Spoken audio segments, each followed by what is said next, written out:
Hey Shita, can you please are you sharing the screen? Yes, the I'm sharing the screen. Can you just stop sharing once? Yeah, sure.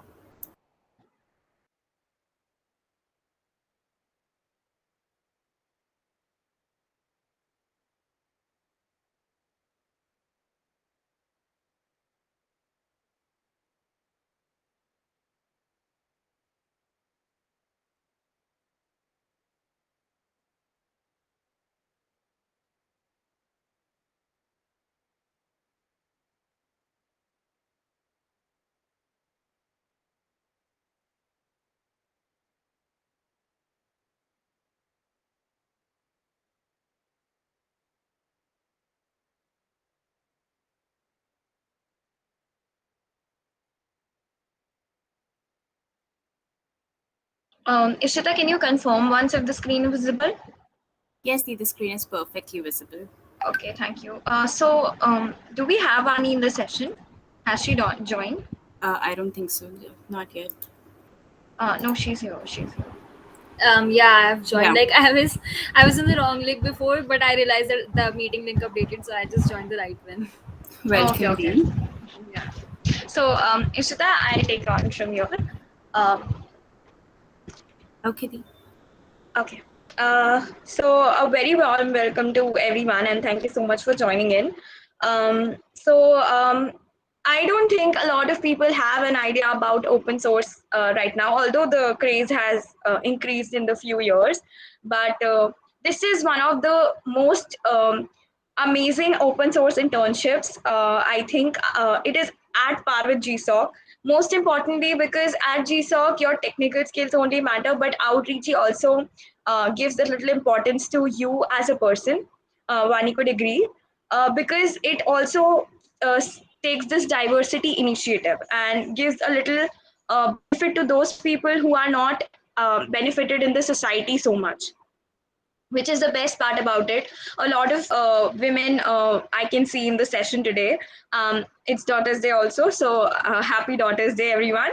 So we'll just quickly dive into the session and without wasting any time. So for today's session, we have with us Vani Chitkara, who is a very amazing person and even more amazing open source enthusiast. So, Vani, would you like to introduce yourself in a few words? So hello everyone, I'm Vani Chitkara, and I was the outreach intern for the May 21 cohort. And right now I'm working with the same organization that I was an intern for. Like I'm working as a part-time researcher and analyst in Open Archive, and I'm also the Google Developer Student Club lead for IGT2W, and was an integral part of the ACM web development team also. And I'm the technical lead at Minerva. So that's quite a lot of things. I would like to tell you that these are the handles, and Vani is absolutely open to any kind of doubts. So even after the session, if you think that you have any sort of doubts or something, you can just contact her on these on her LinkedIn or Instagram profile, and I'm sure she will be happy to help you. So before we start with the session and the content, actual content, I would like to share this invitation with all of you. So I'm sharing it in the chat. You can send your questions via this link, or you can go to this website canva.live and you can enter the code. So you'll be able to send us questions. We'll take up questions from this only. So please don't send your questions via the Meet ID. Um, thank you so much. Let's quickly move on. So we will be taking this session in the form of 5 steps, the 5 important steps. That is one, preparation before the application, the main application process, preparation after the application, the selection process, and the internship. Vani only will take us through the journey and she'll explain us how it was. So Vani, please tell us something, how you prepared before the application, and was this on your mind that you always wanted to apply for outreach?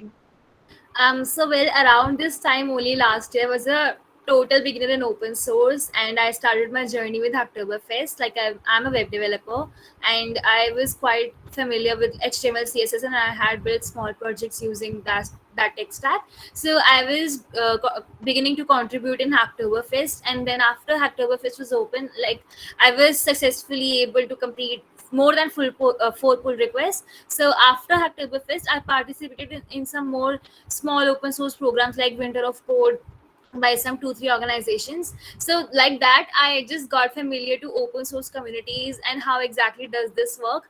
And only after that, I took a shot to Outreachy and applied for the May cohort and the applications which opened for which in February. So I just took the chance to apply for it. Like I wasn't very confident that I would be getting selected in the first turn, only because like a lot of amazing people that I know were selected either in their second or third time. So it was a very great surprise for me for getting into the program in the first time only.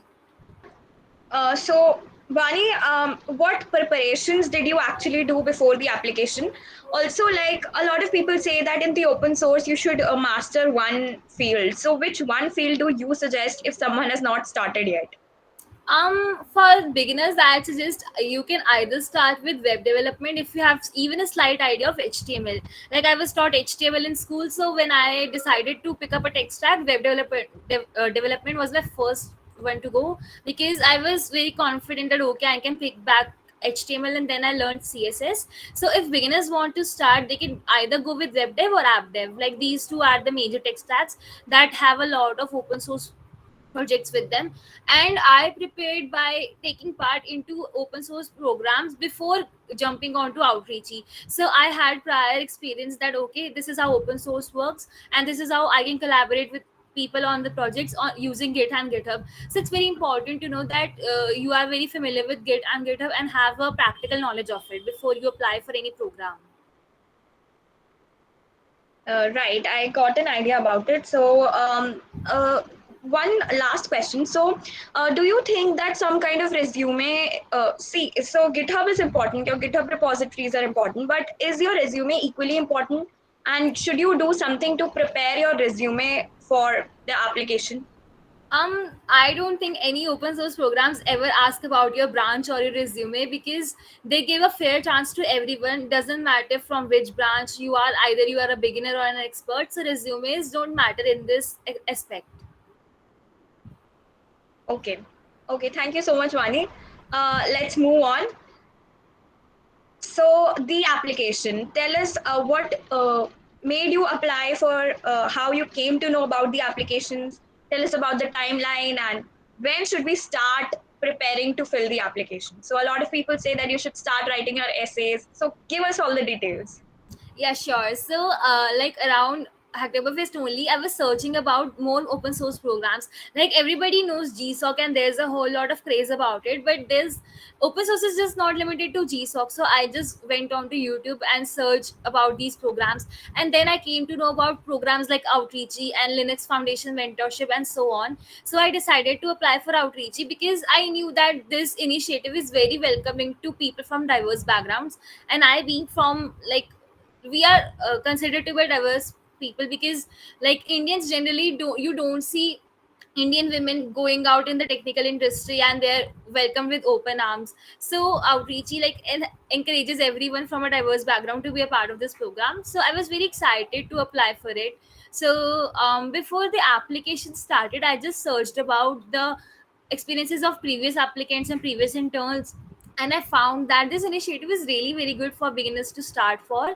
So when the application period began, I just firstly opened the application. Like it's a very simple process. There's just only 4 to 5 essays to write about, which ask about your personal story, like how were you discriminated and from which underrepresented background do you belong to.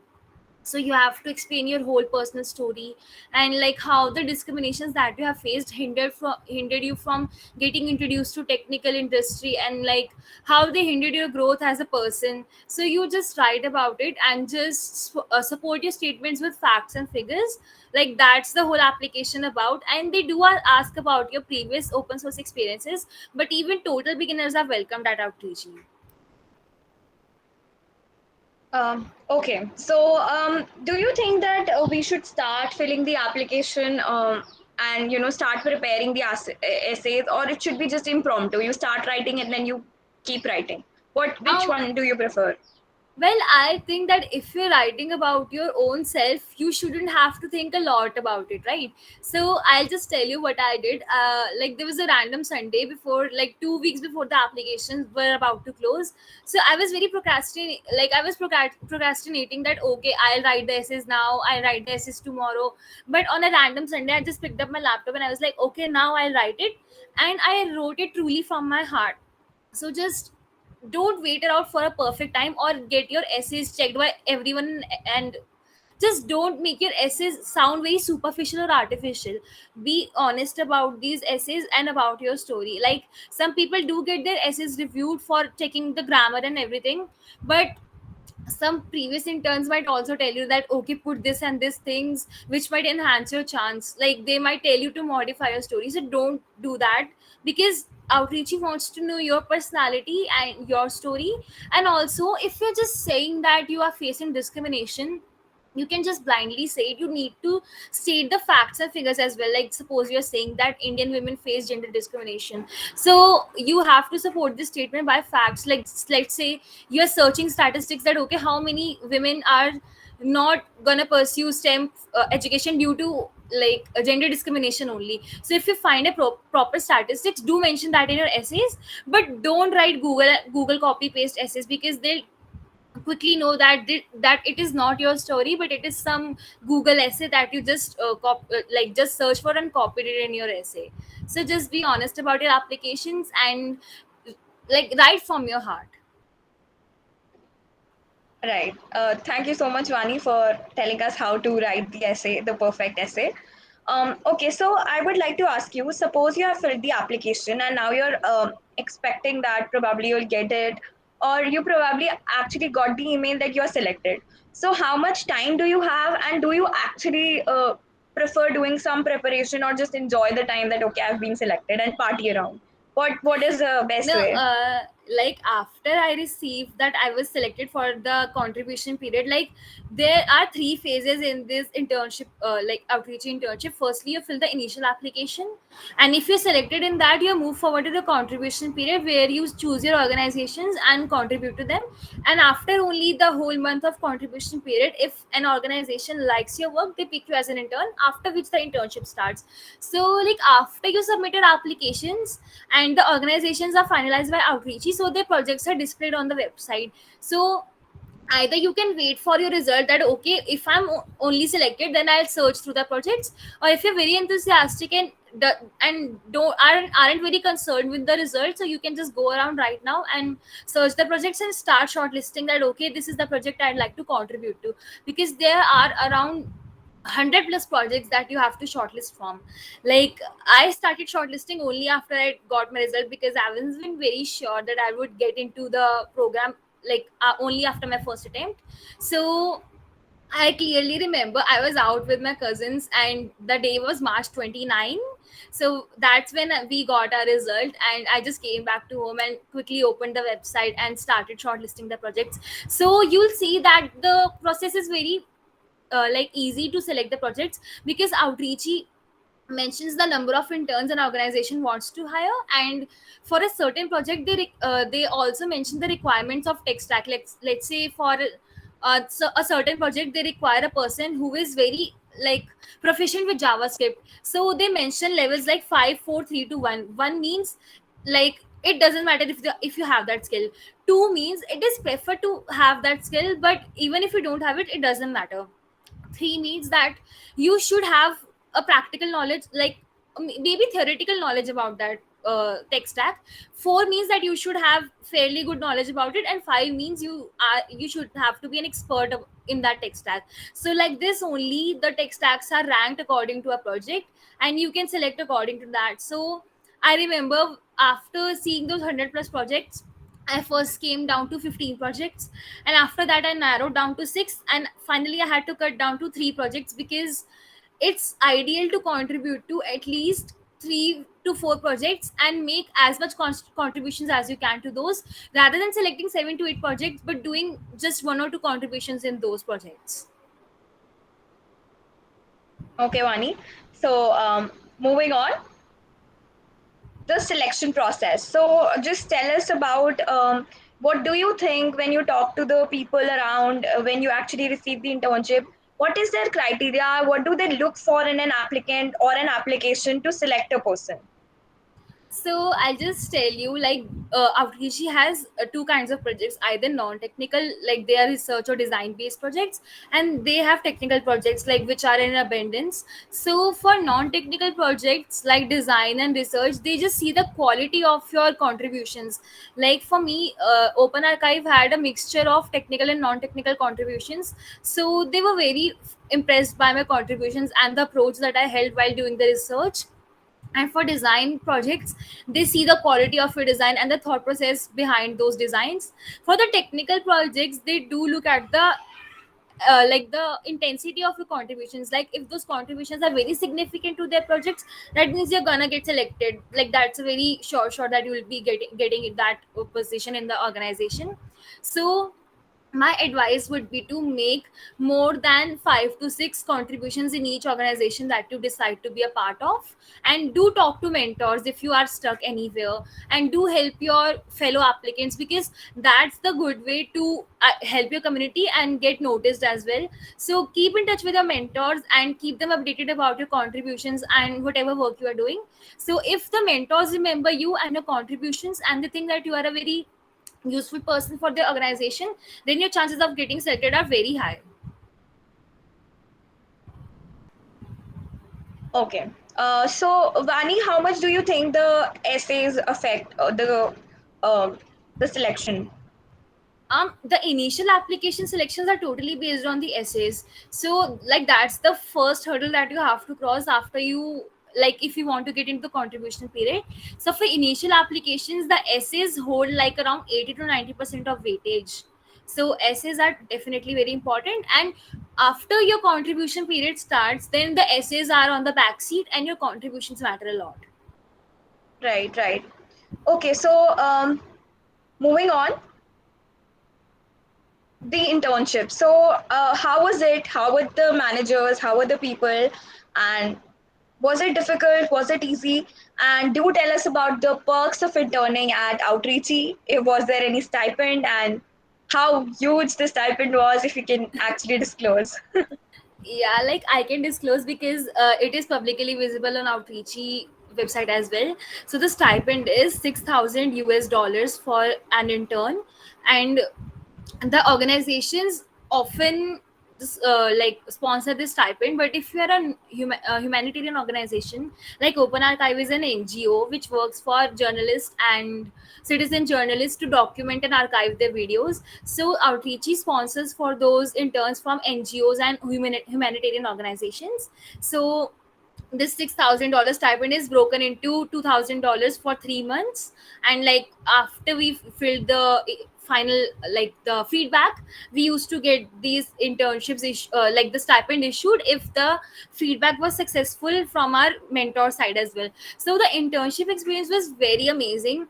Like from day one, the organizations Sage and Anna, they were very welcoming, and we used to have bi-weekly chat with other interns from other organizations. And like from the 70 interns in this cohort, 30 of them were Indians, so it felt very homely that we all gathered together and used to chat about our project and whatever difficulties we are facing or whatever new things that we encounter.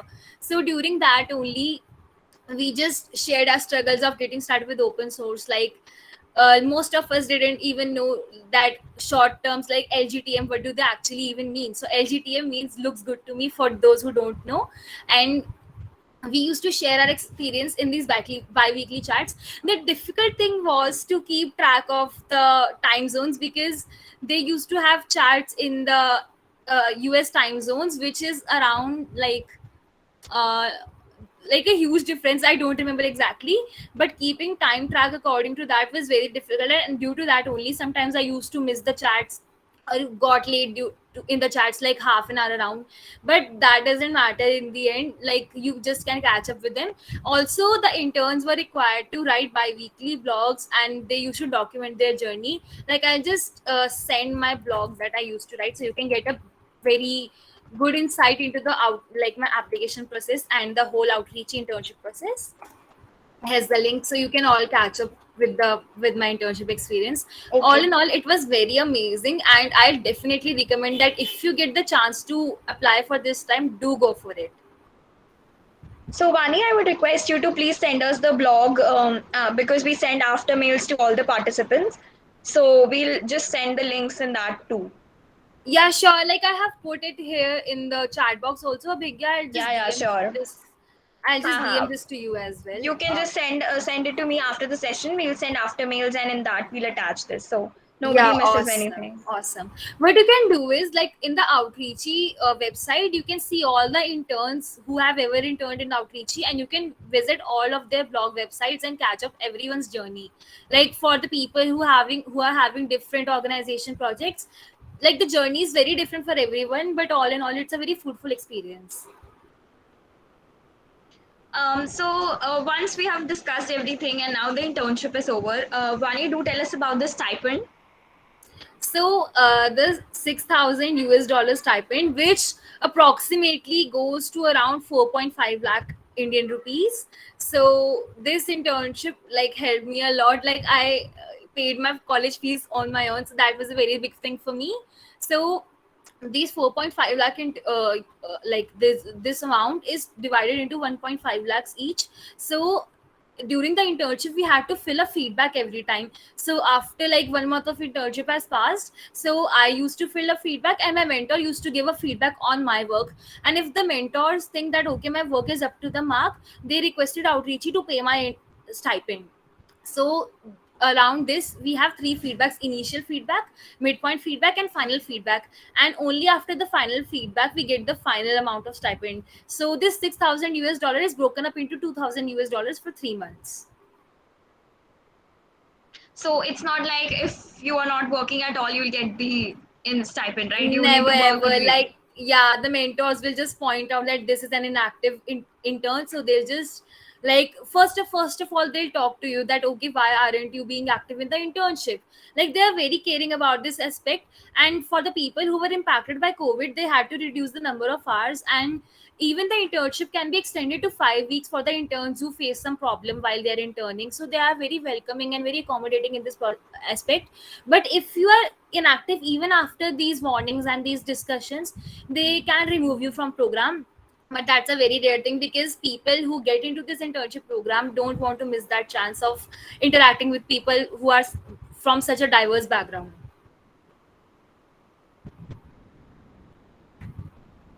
Thank you so much, Vani.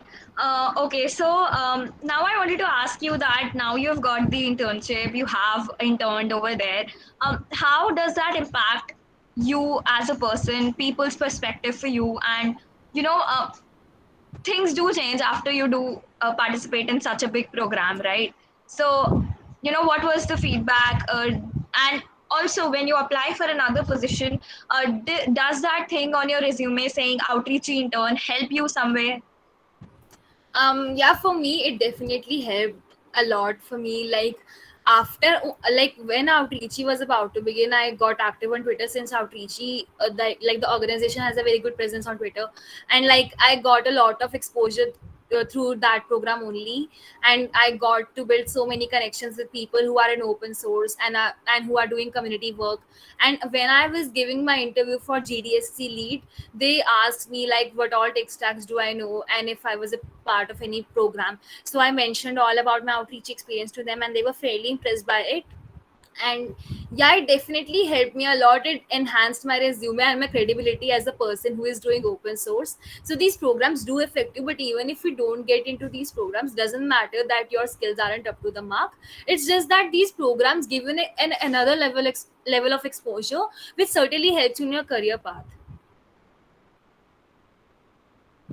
Right. So Ishita, I hope a lot of people are saying they have joined late. So I hope we have the feedback forms ready, right? Yes, Dee, that's ready. Okay, sure. So anyone who has joined late and wants the recording, Ishita will just drop the link in the chat. Just when we are over with the session and when we are having Q&A. So you can just fill that form and we'll mail you the recording, right, Ishita? Yeah, Dee, exactly. Okay, so with this, we move on to the last part of the session, which is the most interesting one. Ishita will take this from here. I'll bring up the questions on the board, but she'll be asking you, Mani. I hope you're okay with that, right? Yeah, sure. Yeah, so okay, one by one, you can all ask your questions over here. I'll again put the link for Canva Live. If you have missed it, please send your questions via that, and we'll start one by one with the questions. So Ishita, you can read out the questions and make sure Vani answers them. Yeah, sure. So the first question is, you mentioned that you're a part-time researcher at an organization as well. So it is very consuming, or is it not a time-consuming thing? Like the best thing about remote work is that they're very accommodating to the time needs. So for me, I work 5 hours a week, which is like 1 hour per day, and like Saturday and Sunday is off for me. But it totally depends on me, like how I want to work. Like let's suppose if I miss a day in the week, so I can work on Saturday and Sunday as well. So it's very like easy for me to work. So like devoting just 1 hour a day is very easy, and there's not a lot of workload on me. Like I'm just a free bird this time as well. But the pay is good. Like in Outreachy, we used to get $12.5 per hour of our work, and we were supposed to work 40 hours a week. So that was a full-time thing. But this is a part-time gig, so obviously the number of hours do vary a lot, and so does the stipend that I get. So I think that was pretty interesting to manage, wasn't it? Yeah, definitely. Like I do have my meetings at 10:30 to 11:30 because all my mentors and my co-intern live in US and around regions, so I had to manage a lot during that. Okay, so then another question that we have, what all skills did you have when you applied for Outreachy? So I was fairly good enough with web development. Like I knew HTML, CSS, Java, and a little bit of React and Angular too, and TypeScript too, because I did an internship with there was an organization. So for 1 month I interned with them, and during that I learned Angular and TypeScript and worked on their project. So web development was the main tech stack that I had. Also, I had some knowledge about the cloud technology, and these were the main tech stacks that I knew before applying. That's great. Okay, and what kind of skills and projects should any person have applying for it? It doesn't matter what all skills do you have, because people who don't even know how to code can also get into this program, because Outreachy does have a lot of projects regarding design and research which don't require coding at all. Like there are documentation projects as well, for which you just need to know the theoretical knowledge of a language or the project, and then you need to document it so as to make the lives of other contributors easy. So it's good to have additional skills, but even if you don't have knowledge of a lot of tech stacks, you still can go ahead and apply for it. That's amazing. So everybody can apply. Ishita, just a second. So there are people who are leaving because they don't have any questions. You just put the feedback form, and then we can continue with the Q&A, right? Yeah, just a second. Yeah. I hope they can answer another question till then. That's the question that was Yeah. mentioned on the screen. What did you mention? Like what did they mention, and how were you discriminated? So like we are in a girls' university right now, and the environment is fairly good for growth right now. Like you have supportive friends who encourage you while you are doing a project, or are like just doing your own thing. Like you're starting a community, people are encouraging here. But it wasn't the same for me when I was in school. Like we had a majority of guys in the science section, and during the coding classes I remember feeling very humiliated because I wasn't like able to find the bug that I had in my code, and some guy just passed a random comment that girls even don't know how to code, and they have the courage to get into the computer labs and start coding. So that was the thing that pinched me a lot. And this was just not a single instance. Even during my preparation for JEE, like those guys had a superiority complex that okay, we are guys, we know everything, and girls should just go back to home, and they don't need to study for JEE just because they aren't gonna clear it. So these instances do hurt you a lot, and deep down you feel that you aren't good enough, and that just like it builds up to imposter syndrome, which I still face even till date. So I just mentioned all these things that in my learning environment in school, even if I tried to participate into like technical things, like I had a cybersecurity club in my school, and I was like one of the two girls with around 20 boys in the club. So that was a very skewed gender ratio. So these were the kinds of discrimination instances that I mentioned in my essays. That's great. Great, Dee. I hope you don't face it further. You have Yeah, already bagged such hopefully. a great internship. The next question, I think, how they select applicants? Any PR is merged along is also eligibility in for the selection process. Like if you are merging up a single PR only, so there are very slight chances that you will get noticed. For the interns that get selected, they do at least 5 to 6 PRs, and that too for a significant issues.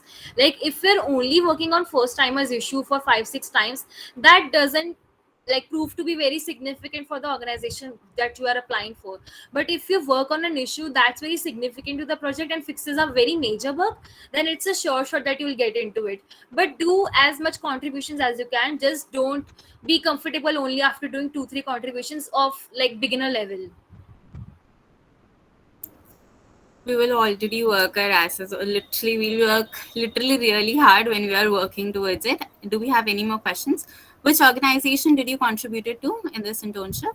Yeah, sure. So in the contribution period, I contributed to Eclipse Adoptium, which had a project regarding JavaScript and XML and Perl. So when I started to contribute, I wasn't very familiar with XML and Perl, and I had to learn the whole syntax of the language before figuring out how those scripts actually work.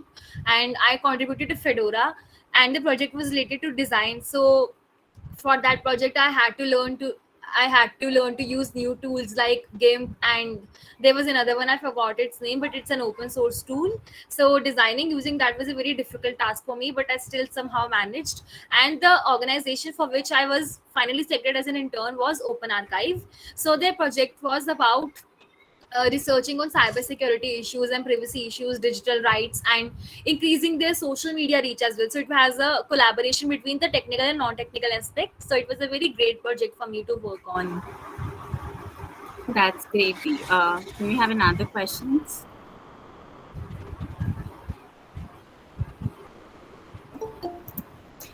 Dee, what experience do you have with Open Horizon? What tech stack do we use? I haven't ever contributed to Open Horizon, but if you want to know more about it, you can contact to a person that I know.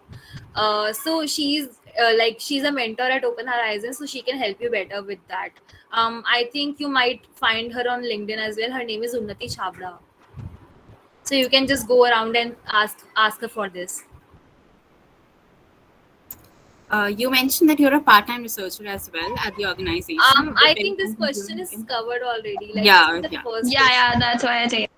Yeah. Can you share about your failures regarding different programs? How did you overcome them? Yeah, so more than the acceptance mails that I got a lot of rejection mails as well.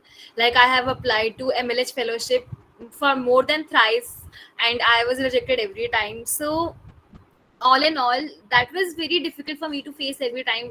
Like I used to get rejection mails, and this D Shaw program that recently came along, I applied for that, but because of being due to EC, they didn't even consider me, and they rejected me as early as I applied. So it's very difficult when you just get these rejection mails when you applied for those programs very enthusiastically, but you just learn that okay, this is where, like, these were all my shortcomings, and now I just need to work around them. But if it's a branch related rejection, you can't do anything about it, but just focus on the opportunities that are open for all and not branch restricted, or maybe just not restricted to being an engineering student. The skills is what they matter. Okay, the next question. Is it important to have made contributions previously to get selected in Outreachy? It's not actually important. Like even total beginners who just know Git and GitHub and have their personal projects only are totally welcome to Outreachy. It, as long as you have the skills required for the organization that you apply for.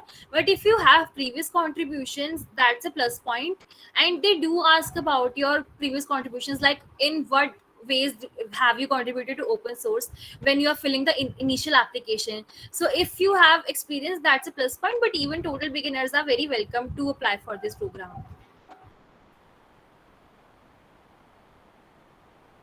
How many projects did you contribute to in total? In total, like I have to start counting. Like for Outreachy, it was 3, And in Hacktoberfest, I contributed to 2 projects, and after that, I contributed to 1 GDSC project, and I'm doing Minerva. All in all, you can say 10 plus projects. Like, it's difficult to count one by one. Okay, so can we contribute to outreach repos from outside the program? Yes, definitely. Like the organizations that are present for outreachy, like they apply for it, you can find their channel as well. Like most of these organizations either have a Slack channel, a Discord server, a Telegram channel, or either their Matrix channel, which is an IRC, internet relay chat. So you can just reach out to the mentors through that and ask, okay, like I'm new to this organization, how can I start contributing? So the mentors are very friendly and they'll redirect you to beginner friendly issues. You can start by solving them, and before solving them you just need to be familiar with the code base and just go through whatever the project is and clone the repository into your local system and like just run the test and get familiar with the whole code base and the project. Only after that you can start contributing to these organizations. Thank you, Ani. So I have shared the feedback form. Anyone who wants the recording can fill that. And anyways, you can always give us a feedback for anything that you want next. Okay, Shita, you can. So let's move on to the next question. Anything we can prepare from now to get selected? It might be a Yeah, shorter definitely. Like start working on your skills and just get familiar with the tech stack. Either you can start with web development if you are familiar with HTML only, or you can start with app development if you know like Java, or if you want to start with Flutter. And if not like these two options, you can start with ML as well. So these are the 3 main tech stacks which have a lot of projects around it. But if you find a project that interests you, just go through that project and just see that what all tech stack it is using and start learning that tech stack. You mentioned remote work. What is it, and can you tell us how to get such opportunities? Well, remote work means that you work for an organization that is sometimes not even in your country. Like Open Archive is basically a US based NGO for which I work. So remote work definitely is very adjusting. Like you get your hours, like there are quite a few hours. For me, that I've worked 5 hours a week, and the stipend and the pay that you get is very good in terms of what Indian internships do pay you.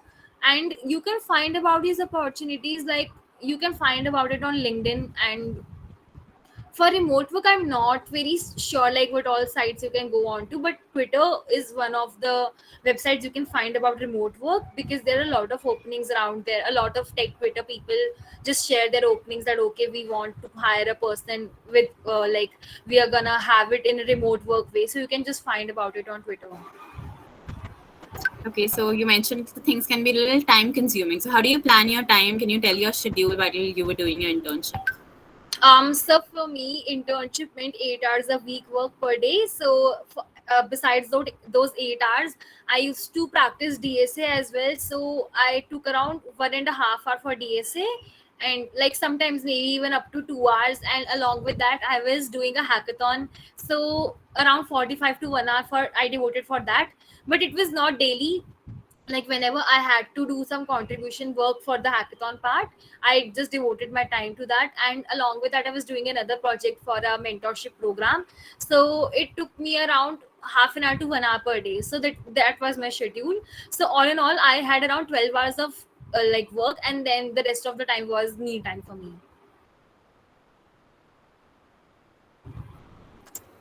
So what is the key point for essay?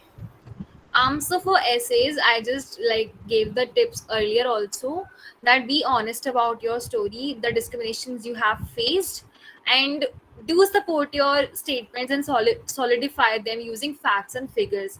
If you don't mention them and just go on writing about either your personal story or just go on writing those Google copy paste essays, that won't actually matter, because that they won't support your statements and they won't justify whatever you are writing.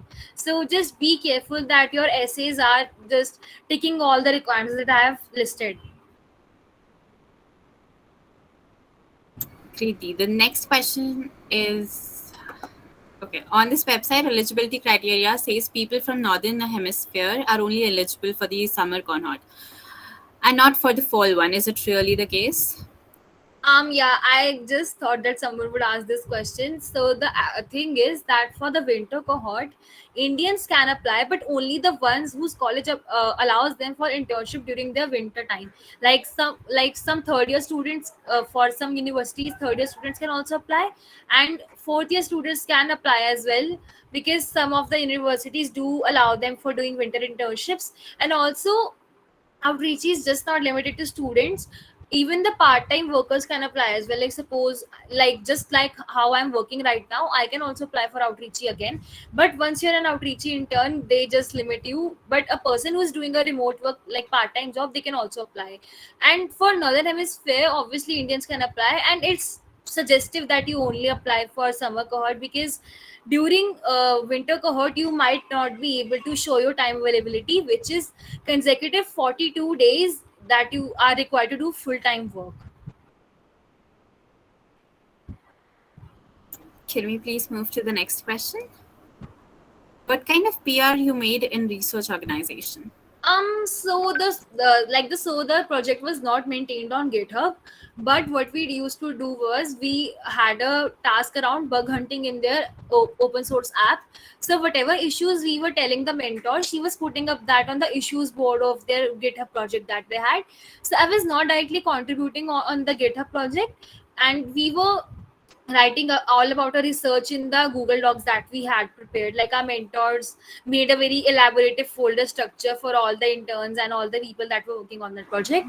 So it was not directly on GitHub, but on Google Docs, whatever we were researching about. Are there also blockchain projects in Outreachy? I'm not sure if there are any, but if like some blockchain organization applies for it and they are an open source organizations, then why not? Like I don't think this time there's an like blockchain project in Outreachy, but you can find about the same in either LFX Foundation mentorship or either in GSOC. Next question, please. So we don't have any more questions. That's great. Yeah, so you can just sum up everything.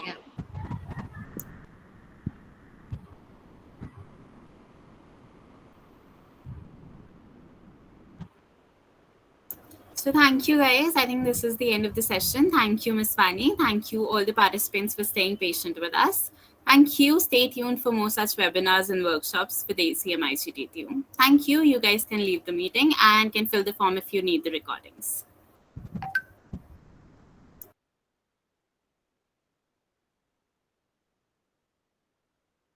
You can stop the recording, right?